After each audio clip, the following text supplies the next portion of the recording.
Dalawang mahalagang proyekto ang inilunsad ng pamahalaan sa Bukidnon nitong weekend. At yan ay ang bagong Pilipinas Serbisyo Fair at ang Cash and Rice Distribution o CARD Program.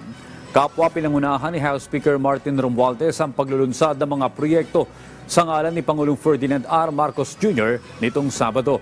Sa ilalim ng BPSF sa Bukidnon, nasa 110,000 beneficiaries ang nakinabang mula sa iba't ibang serbisyo ng gobyerno at nasa 379 million pesos din na tulong pinansyal ang naipamahagi.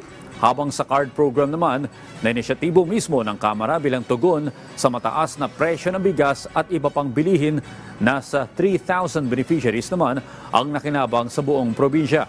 Ayon kay Speaker Romualdez, layon sa mga proyektong ito na mailapit pa sa ating mga kababayan ang mga serbisyo ng gobyerno at maiangat pa ang buhay ng mga Pilipino.